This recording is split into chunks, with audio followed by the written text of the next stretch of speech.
Hey, good morning. February 2nd, 2024. Let's go.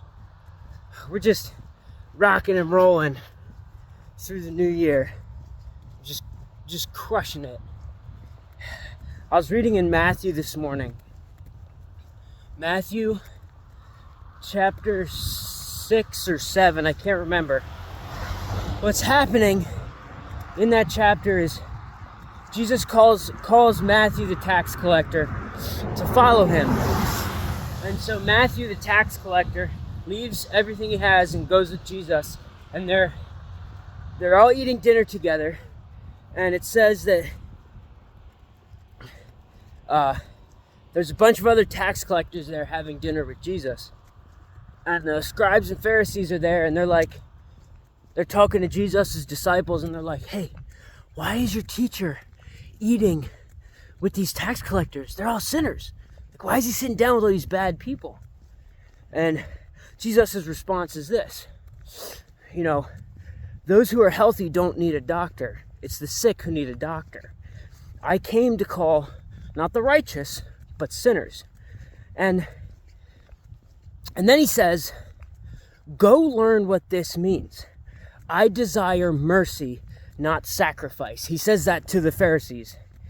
I have never looked that verse up. So for some reason today, I was like, I want to find that verse. So I looked it up, and it's Hosea 6:6. And it says just that. I desire mercy, not sacrifice. And so I started looking up in Strong's the original Greek, the original Hebrew words, and what they mean. Mercy, for I desire mercy, which is goodness, kindness, faithfulness, and not sacrifice, which is sacrifices of righteousness, sacrifices of strife, sacrifice to dead things, and the knowledge of God more than burnt offerings. So the whole verse is, I desire mercy and not sacrifice, and the knowledge of God more than burnt offerings. The knowledge of God, knowledge, perception, skill, discernment, understanding, wisdom.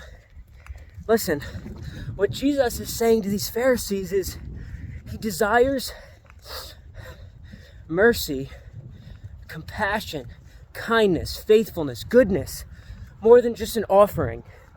Any Joe Schmo can burn an offering on Sunday to God and then live like hell Monday through Saturday. I mean, that was my life. I was raised Catholic, went through the rigmarole, and church was just something we did on Sunday for me. And when I started my family with my wife and children, church was something we did on Sunday. We went to church. Why? Just what we do. We go to church on Sunday. We burn that offering for the Lord. But that's not what he wants. And it's a hard thing to get out of that. Here's the thing. I've talked a lot this year about hard things. The hardest thing that you've ever done in your life is the hardest thing that you've ever done in your life. And that is subjective, based on your own life experience. If you've been in the military and gone to combat, that might be the hardest thing you've done in your life.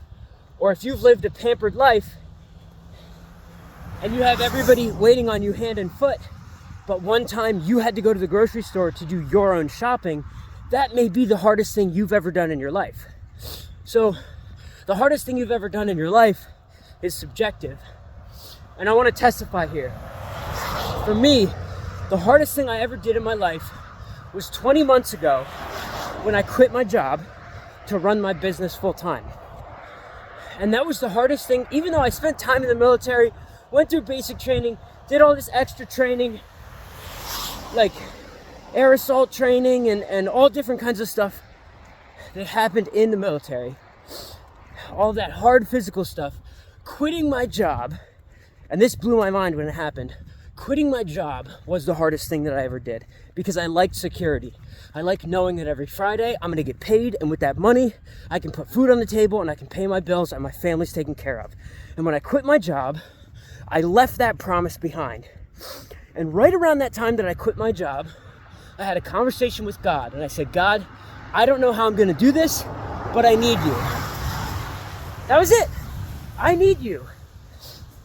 I was in that moment, and that moment may look different for everybody else, but in that moment, when I was stepping out to do the hardest thing that I ever did, that's when God started to change my heart.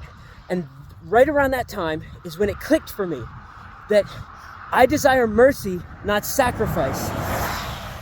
God desires us to live in lovingness, kindness, gracefulness, compassion.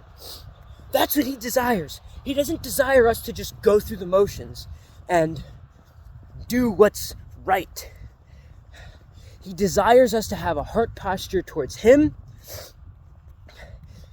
He desires us to have a heart posture towards him. And when your heart is postured towards him, it will change you. He will change you. And when you allow him in to change you, think about it this way.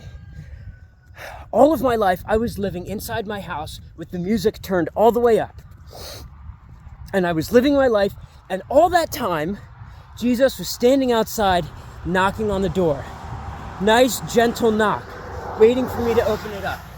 And it took the hardest thing in my life to happen for me to finally turn down that music enough to hear him knocking. And when I finally turned that music down and heard him knocking, I was able to open the door and let him in, and he changed me. So if I can encourage you today, February 2nd, 2024, it'd be with these words. Turn down the music in your life because Jesus is knocking.